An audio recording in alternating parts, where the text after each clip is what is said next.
The land of Kashmir is well known throughout the world for its natural beauty.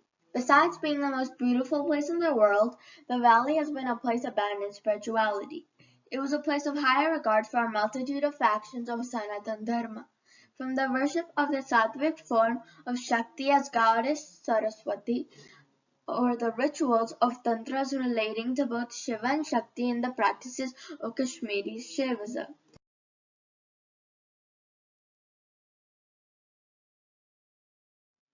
It was the birthplace of some of the most prominent Sanskrit works like the Shiva Sutras, Vigna Bhairav Tantram, Tantra Loka, and many others. Kashmir also had some of the most greatest Sanskrit scholars across a variety of fields like Acharya Charaka, Sushruta, Vasugupta, and Abhinavagupta. Today we will talk about Abhinavagupta. Namaste, I'm Saisha Pandit. I'm 11 years old and I will be going to Pine Lake Middle School. Today I will talk about Acharya Abhinavagupta and his works. Abhinavagupta was born in Kashmiri Brahmin family to Narasimhagupta and Vimakula around 940 to 950 AD. Both of them were great scholars and philosophers. Abhinavagupta was not his real name, but a title he earned meaning competent and authoritativeness. His ancestors had been distinguished Shaivism scholars in the court of Kannauj. They had a long tradition of scholarship, and his parents were sincere devotees of Lord Shiva.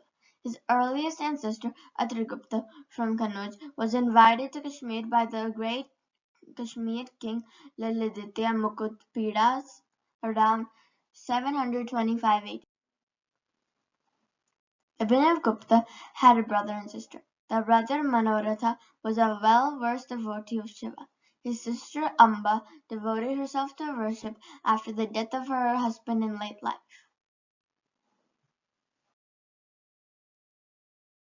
Abhinavagupta's mother died when he was just 2 years old. As a result of his mother's demise, he grew more distant from the worldly life and focused all the more on spiritual endeavor. Her death got young Abhinavagupta's mind to think deeply about life and death. Abhinavagupta learned early on from his father. His father trained him in Sanskrit grammar, logic, and literature. He traveled widely, even outside of Kashmir, to study different shastras, also known as teachings, under 19 different teachers. He approached Vaishnavas, Buddhist, Jain, and Trika scholars. Abhinavagupta admired Guru Sambhunatha the most. He describes the greatness of Sambhunatha by comparing him with the sun and, in another place, the moon shining over the ocean of Trika knowledge. It was Shambhunatha who requested him to write Tantra Loka, his most famous book, and will lead him to true self-realization and enlightenment. Was one of India's great philosophers, a master of the Koila school of Shaivism. His numerous commentaries clarify the meaning of ancient texts through the application of reason and logic. Through his personal experience of religious practice, he tremendously helped to popularize Kashmiri Shaivism. As a prolific writer, he is credited with the authorship of as many as 50 works, only some of which survive to the present day. The two most important philosophical writings are the Paramtrim Shika Vivarna and the Tantra Loka. He practiced and contributed to the development of each of the Kashmiri Shaivism's three great schools, Krama, Trika, and Kaula. Later in his life, Abhinavagupta rose to the position of Acharya of the Shaivaya sects in Kashmir.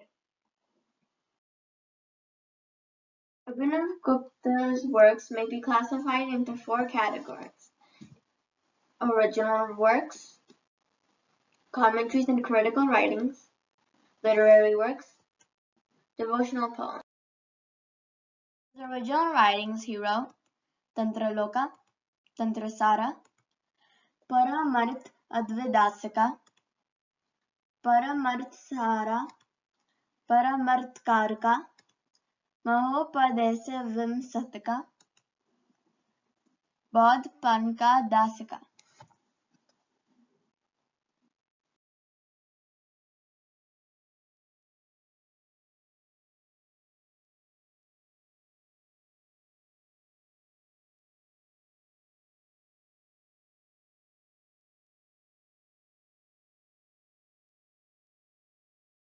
So far, we have explored the amazing contributions made by Abhinavagupta. He is widely known for giving a new meaning to Shaivaya philosophy. However, some of his works were lost as they were plundered and burnt in a successive Islamic conquest of Kashmir, as a result of which its influence started to fade. Sri Ramji restored whatever was left. There could be several other reasons. Perhaps he was too much ahead of his time. Perhaps his historic and subtle teachings and philosophy were hard for the ordinary mind to comprehend. Tantra came seriously to be studied only in the late 19th and early 20th centuries in the dominant Anglo-centric world.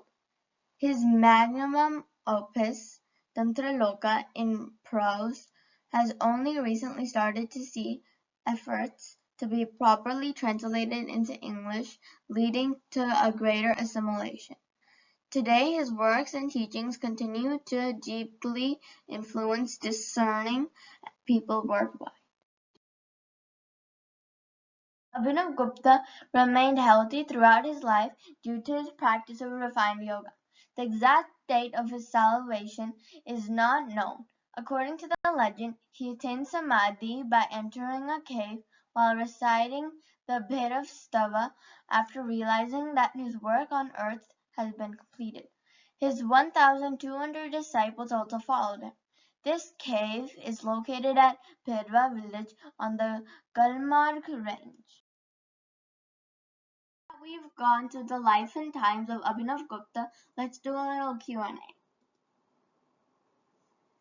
How will it be to live around the time of Acharya Abhinavagupta? Living in Kashmir during Abhinavagupta's time would have been a very fulfilling experience to get immersed in the spiritual and scientific principles of Kashmiri Shaivism. It would have been a natural progression in these fields given the prevailing social conditions during the period. Besides spirituality, studying other fields of science like drama, dance, and Sanskrit grammar would have come naturally. Given my current pursuit of interest in learning classical dance and singing, I would have found the environment highly conducive in excelling in the areas. Learning Sanskrit language would also have been a natural outcome of the prevailing conditions during Abhinavagupta's time. Knowing the language would have allowed me to pursue spiritual and philosophical interests, being able to read and understand original texts. Relevance of his teaching in modern times. Abhinavagupta loves Kashmir and treats the valley as a divine place, and he refers to it as where here and there the sages make their dwelling, where in every place resides Shiva himself. Except such a place as Kashmir, I feel, for the fulfillment of all wishes and for the achievement of the perfect spiritual realization, there is no other place in the world. As an original thinker, he shattered to pieces the established belief which laid heavy emphasis on caste and gender restrictions in relation to spiritual practice. While his ideas were radical for that time, no one was capable of refuting those ideas as he spoke from the level of direct experience. The peaceful Hindu community has been forced out of the valley because of narrow-mindedness, intolerance, and hate. This spurt of continuing narrow-mindedness and intolerance is convincing proof that Kashmir needs Abhinavagupta's work and thoughts even more. Thanks so much for providing this opportunity to learn about this great saint and philosopher of all times. The great human being Abhinavagupta is a valued heritage of mankind. It is a matter of pride that a genius like Abhinavagupta is known to the world as a man of millennium. Indians in general and Kashmiris in particular are proud of this great genius. Indians need to study and dedicate their time and resources in learning the teachings of Abhinavagupta, as he is the tallest among the saints and scholars of India.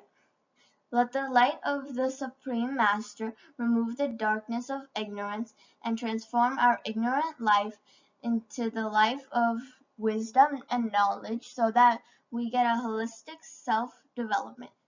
Bye.